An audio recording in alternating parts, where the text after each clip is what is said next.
By early 1943, the Allied naval blockade had essentially locked down the world's oceans. Moving undetected across the globe was nearly impossible. This is Subhas Chandra Bose, a fierce anti-colonial nationalist who wanted to free India from British rule. But at this moment, he was entirely trapped in Berlin. His alliance with Nazi Germany had reached a dead end. The German military was bogged down in Russia, and Adolf Hitler had zero genuine interest in helping liberate India.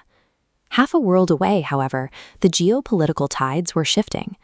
Japan was racking up victories in Southeast Asia, and tens of thousands of Indian prisoners of war were waiting for a leader to mobilize them. Getting there seemed impossible.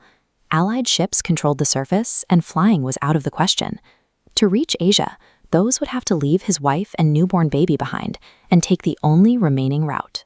To lead his revolution, this civilian decided to attempt a near-suicidal 8,000-mile undersea journey across the globe. On February 8, 1943, Bose boarded the German U-boat U-180 in Kiel, Germany.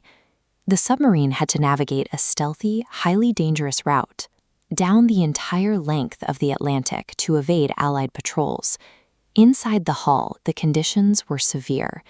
According to his aide, Abid Hassan, the quarters were cramped, the air was dense, and absolutely everything, even their daily bread, stank of diesel fuel. Despite the toxic, claustrophobic environment, Bose remained remarkably calm.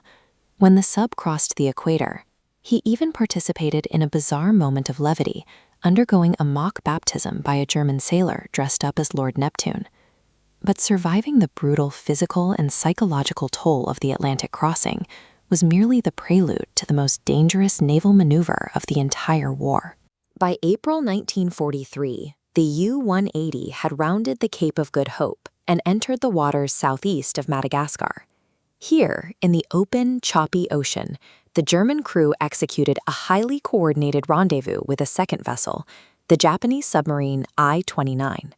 With Allied threats nearby, Bose and his aide boarded a rubber dinghy and rowed across the violently churning waters between the two massive steel hulls. It was an incredibly risky move. In fact, it remains the only civilian transfer between two submarines of different navies during the entirety of World War II.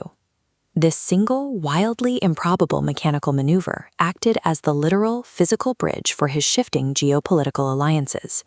In May 1943, Bose successfully disembarked in Sumatra, bringing his grueling undersea survival story to a close. He immediately pivoted to diplomacy, traveling to Tokyo to secure a crucial military alliance with Japanese Prime Minister Hideki Tojo. With Japanese backing, he arrived in Singapore, declared the Provisional Government of Free India, and rapidly reinvigorated the Indian National Army. He galvanized both former prisoners of war and local expatriates, even creating a novel all-female combat unit known as the Rani of Jhansi Regiment. Through that single 8,000-mile journey, Bose went from an isolated exile trapped in Europe to the commander of a recognized multi-ethnic liberation force in Asia. Ultimately, the Indian National Army's military campaign ended in defeat alongside the Japanese in 1945, followed shortly by Bose's tragic death in a plane crash. But the 1943 submarine journey cemented his reputation. He proved he was a leader, willing to endure absolute extremes to fight for his country's independence. Today, that specific feat is officially recognized by the modern Indian military. The civilian who braved two oceans is now enshrined as India's first submariner, and the Navy headquarters in Kolkata forever bears his name, INS Netaji Subhash.